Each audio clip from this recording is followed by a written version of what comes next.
Dime si tú sola en la cama te toca. তুই গাড়ি নিয়ে রাস্তা বের হয়েছিস, তোর হেলমেট কই, আর তোর গাড়ির ড্রাইভিং লাইসেন্স, আর তোর লাইসেন্স বের কর। ড্রাইভিং লাইসেন্স নাই বুঝলাম, তা আমার লাইসেন্স আমি কোনতে দেবো? আগে তুই গাড়ির লাইসেন্স আর ড্রাইভিং লাইসেন্সই বের কর। নেই, ওই দোস্তার গাড়ি একটু চালানোর জন্য চাইয়ে নিয়ে আইলাম। বা বা গাড়ির কাগজপত্র নেই, গাড়ি চালাচ্ছে আবার বন্ধুর গাড়ি নিয়ে আসে। এই থানায় নিয়ে যাও গাড়ি স্টার্ট দিয়ে, গাড়ির কাগজপত্র ক্লোজ করে তারপর গাড়ি নিয়ে যাবে। যাও। স্যার স্যার গাড়িটা নিয়েন না স্যার, গাড়িটা নিয়েন না। গাড়ি তো স্টার্ট নিচ্ছে। গাড়ি স্টার্ট নিচ্ছে না? গাড়ি স্টার্ট নিচ্ছে না, কি হয়েছে? ও গাড়ি কি করে স্টার্ট নেবে? গাড়িতে তো তেল নেই, এই জন্য আমি তো ঠেলে নিয়ে আসছিলাম। তেল নেই গাড়িতে, তো ভাত ঠেলে নেওয়া সম্ভব না, তাহলে কি করবো? আমার পকেটে টাকা খরচ করে তেল কিনে গাড়ি থানায় নিয়ে গেলি আমারই তো লস। ওর গাড়ির কাগজ নেই, কিছু নেই, হেলমেট নেই ওর। এই ফর্মালিটি মেনটেন করার জন্য 500 টাকা জরিমানা দিয়েছে। যা। আমার কাছে 1 টাকা নেই, সেট করেন। আর যদি টাকাই থাকবে তাহলে আমি স্কুলের সামনে থেকে ঠেলে নিয়ে যেতাম গাড়ি। 500 নেই, যা আছে তাই দে, দিয়েছে যা। আমার কাছে 1 টাকার একটা পয়সাও নেই। ডিসাইনালিন প্যান্ট কিনে চেক করে নেই দেখে। এই সকালবেলা যে মহাসেবলার বেলায় বললাম যে এই টাকা না থাকলে দোকানে যে দুটো পেনশন নিয়ে যা, নিয়ে এসে গাড়ি নিয়ে দাদা। আর 14 গোষ্ঠী থেকে সিগারেট খাই না, আর দোকানে গেলে আমার সিগারেট দেবে না। আপনি কেমন পাগল মনে করেন? ও গাড়ি চালাবি না, আমি চলে যাচ্ছি। গাড়ি থেকে তো উল্টো বিপদ আমরাই পড়িছি, এখন কি করা যায়? ওর গাড়ি ধরে তো আমাদের লস, 1 পয়সা লাভও নেই। ওর গাড়ি ছেড়ে দাও। যাও।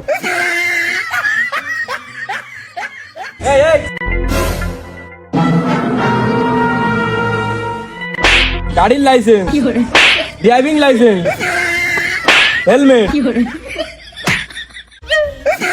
কেস তো 3টে হয়েই গেল, তাও চুল ছিলেন কে? তো চুল ছেড়বে না কি করবে? তুই তো এলাকায় যে খুব গাল গল্প দিবি নি, যে পুলিশে আমার ধরিল বালটাও ছিড়তে পারিনি, তাই তোর আগে তাই ছিড়ে দিলাম। গাড়িটা ধরো ধরো।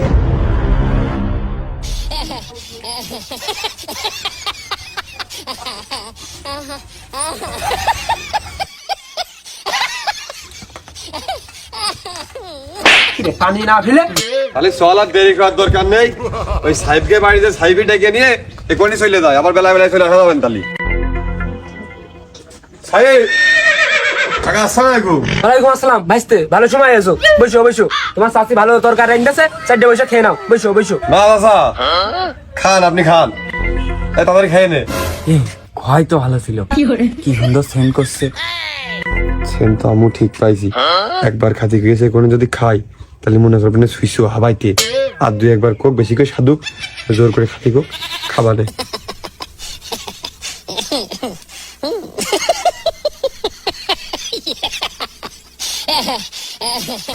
কিরে খাতি করছে না? কোবে নে দাঁড়া, কোবে নে। একবার যখন কয়েছে আবার কোবে নে, ভাইস্তে দুটো খাও। সেখন আমরা খাবা নেই দেখা, এত করে যখন করছেন তাহলে দুটো খাই, কোবে নে। তোমরা তো বাবু খাইলে না, তোমার চাষি যে সবটা তরকারি রান্নাছে, তো বসো বসো বসো। তোর জন্যই বড়ারটা মার গেল। তা আমার দোষ নাকি? আমি তো ফর্মালিটি মেনটেন করতে যাই জীবনের কাছে হারিয়ে গেছি। আমি তো জানি যা লাগবে না খাতি কোবে নে, কিছু করার নেই। ভাইস্তা যখন ভাত খাইলাই না, ভাজা বিস্কুট আনবো। হ্যাঁ দাদা আর ভাজতে সে ভাজা বিস্কুটও ফুরো হয়ে গেছে। তো যাই হোক, একদিন এসে খাইয়ে নে, বরাতে না থাকলে কি হয়?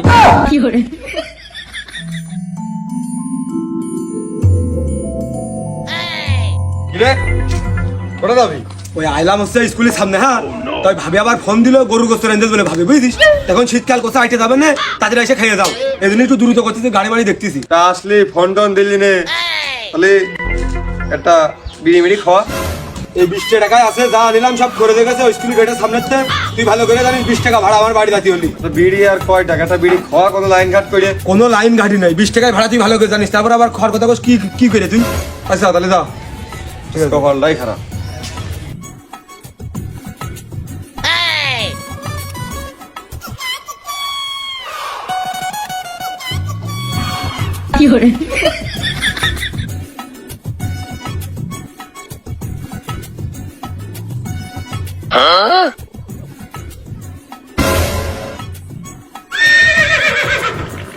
বাজাল 10 টাকা ভিক্ষা দাও বাজাল।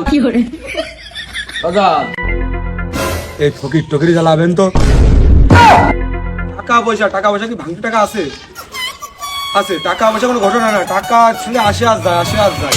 টাকা পয়সা যত যা লাগে দুপুর টাইম করে এখানে চলে আসবেন, সব দিয়ে দিবেন, সমস্যা নেই, কোনো সমস্যা নেই। টাকা পয়সা কি অভাব আছে নাকি? কোনো ঘটনা প্রতিদিন এই জায়গায় এসে টাকা নিয়ে যাবেন 200-500 করে, প্রতিদিন আসবেন, প্রতিদিন কোনো ঘটনা না, প্রতিদিন আসবেন। আচ্ছা বাজান, তুমি বাইসে থাকো, আমি গেলাম। ঠিক আছে, আবার আসবেন, আবার আসবেন।